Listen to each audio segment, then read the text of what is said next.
Caption Close Beirut, AP, as President Bashar Assad seeks to reassert his authority in Idlib, the only remaining province in Syria where his forces have almost no presence. He may be aided there by deep fractures within Al-Qaida, the militant group that dominates the region. A recent wave of detentions and a spate of violence within Al-Qaida have also raised fears of an all-out war between insurgents in the heavily populated province near Turkey as Assad's forces make their push.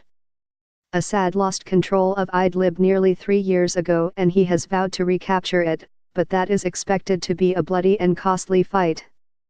The militant haven is heavily fortified and home to thousands of fighters who transferred there from other parts of the country. It is also where tens of thousands of civilians settled after fleeing fighting in Aleppo, Homs, the suburbs of Damascus and elsewhere. Tensions inside Idlib have been on the rise for months, reflecting a power struggle between hardline foreign fighters loyal to Al-Qaeda's leader, Ayman al-Zawahiri, and its more moderate Syrian members. The tensions worsened in late November after a wave of detentions by an Al-Qaeda-linked group against more extremist, mostly non-Syrian members. Among those detained were 2 of Al-Qaeda's most esteemed leaders and founding members of the extremist group's branch in Syria, who were set free days later after pressure by factions within the group who threatened to withdraw from the battlefield in protest.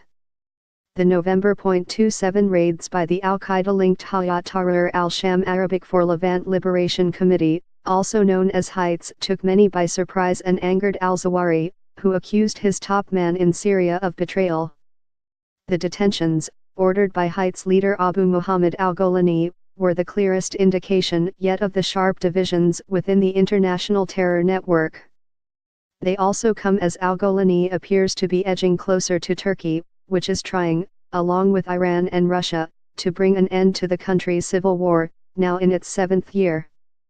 Heights was until recently on the ascendant in Syria, crushing potential opponents in Idlib as its rival, the Islamic State group, faced significant setbacks, losing most of the territory it once held in the country. Those who were detained included Jordanian citizen Sami Oradi, Al-Qaeda's former top religious figure in Syria, and the highly secretive former military commander in southern Syria, Ayyad Tubaisi, also known as Abu Julaybib al-Urduni, brother-in-law of the late Al-Qaeda in Iraq leader, Abu Musab al-Zarqawi. After their detentions, other Al-Qaeda officials, including a prominent cleric, went to ask al-Golani why their comrades were detained. But the men ended up being taken into custody themselves. The campaign of arrests against our brothers and Qadrs will not stop us from continuing our struggle against the enemies of God and will open for you a door that you will wish you never opened, a Syria-based Al-Qaeda commander, Abu Humam al-Shami, who is opposed to Heights, warned earlier this month. Days after al-Shami's warning, intense clashes broke out between Heights and the Jund al-Malahem faction that split from it in October and is close to the detained Al-Qaeda officials, leaving at least 7 people dead.